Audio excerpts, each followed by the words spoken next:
নমস্কার বন্ধুরা, আপনারা দেখছেন জব আইডিয়া ইউটিউব চ্যানেল। বন্ধুরা, রেশন ব্যবস্থা নিয়ে বড় ঘোষণা। বন্ধুরা, দারিদ্র মানুষের সুবিধার্থে বিনামূল্যে রেশন পরিষেবা চালু করেছিল সরকার। তবে বন্ধুরা, জানা গিয়েছে বিনামূল্যে রেশন পরিষেবা বন্ধ হয়ে যাবে। তো বন্ধুরা, আর কতদিন বিনামূল্যে রেশন দেওয়া হবে, কবে থেকে বিনামূল্যে রেশন দেওয়া বন্ধ হয়ে যাবে, সমস্ত কিছুই জানাবো আজকের এই ভিডিওতে। তাই বন্ধুরা, ভিডিওটিকে পুরোপুরি দেখবেন। ভিডিওটি পুরোপুরি দেখার সাথে সাথে বলবো বন্ধুরা, আপনারা যারা আমাদের চ্যানেলে নতুন দর্শক, চ্যানেলটি সাবস্ক্রাইব করে অল নোটিফিকেশন বেলটি অন করে নেবেন বিভিন্ন সরকারি প্রকল্পের আপডেট সবার প্রথম পাবার জন্য। চলুন বন্ধুরা, আজকের ভিডিওটি শুরু করা যাক। দেখুন বন্ধুরা, আজকের এই প্রতিবেদন আর ফ্রি নয়, দিতে হবে টাকা।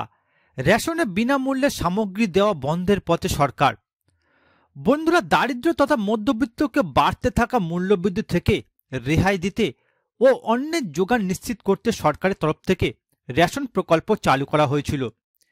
এরপর বন্ধুরা, করোনাকালে বিনামূল্যে রেশন সামগ্রী দেওয়া শুরু হয়, যার ফলে ৮০ কোটির বেশি মানুষ উপকৃত হচ্ছেন। তবে এবার বন্ধ হতে পারে ফ্রি রেশন পরিষেবা। হ্যাঁ, এমনটা ইঙ্গিত পাওয়া গেল নীতি আয়োগের রিপোর্টে। বন্ধুরা, নরেন্দ্র মোদী ক্ষমতায় আসার পর থেকে ২৪,৮২,০০,০০০ মানুষকে দারিদ্র্য সীমা থেকে তুলে আনা হয়েছে। এই রিপোর্ট নিয়ে বহু জায়গায় প্রচারও করা হয়েছিল। তবে কি এবার এই রিপোর্টকে হাতিয়ার করে বন্ধ করে দেওয়া হবে বিনামূল্যে রেশন? প্রশ্ন উঠছে এই নিয়েই। নীতি আয়োগে working group of model fair price সব নিয়ে একটি বৈঠকের আয়োজন করা হয়েছিল। সেখানে রেশন ডিলারদের আয় বৃদ্ধি নিয়ে প্রস্তাব রাখা হয়। নীতি আয়োগের প্রোগ্রাম ডিরেক্টর জানান, গ্রাহকদের থেকে প্রতি কেজিতে ১ থেকে ১.৫ টাকা নিলে কেমন হয়? তাহলে প্রত্যেক গ্রাহকের থেকে ৫ থেকে ৭ টাকা অতিরিক্ত আয় করা সম্ভব। অর্থাৎ বিনামূল্যে নয়, কিছু টাকা খরচ করে নিতে হবে রেশন, এমনটাই বলা হচ্ছে প্রস্তাবে। এবার দেখুন বন্ধুরা, নতুন প্রস্তাবের ভিত্তিতে সরকারের তরফ থেকে বিজ্ঞপ্তিও জারি করা হতে পারে বলে জানা গিয়েছে এদিনের বৈঠকে। বর্তমানে ডিলাররা প্রতি কেজিতে মাত্র ৯০ পয়সা কমিশন পান, সেটাকেই বাড়ানোর চেষ্টা চালানো হচ্ছে বলে এই প্রস্তাব। তবে বিশেষজ্ঞদের মতে এই প্রস্তাবের মাধ্যমে রেশন ডিলারদের আয় বৃদ্ধিকে দেখিয়ে ফ্রি রেশন দেওয়া বন্ধ করে ফের টাকা দিয়ে চাল গম দেওয়া চালু হতে পারে। বন্ধুরা, প্রধানমন্ত্রী নরেন্দ্র মোদী ইতিমধ্যে ঘোষণা করেছিলেন ১ জানুয়ারি ২০২৪ থেকে আগামী ৫ বছর ফ্রি রেশন প্রকল্প চালু থাকবে।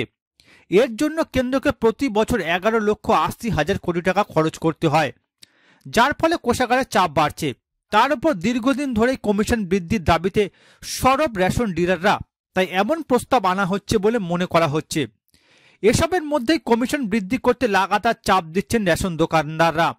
সামনেই বাজেট, তাই কমিশন বৃদ্ধির দাবি নিয়ে কেন্দ্রীয় সমবায় মন্ত্রী অমিত শাহের সঙ্গে দেখা করেন all India fair price of dealers ফেডারেশনের প্রধান উপদেষ্টা তথা তৃণমূল সাংসদ সৌগত রায়।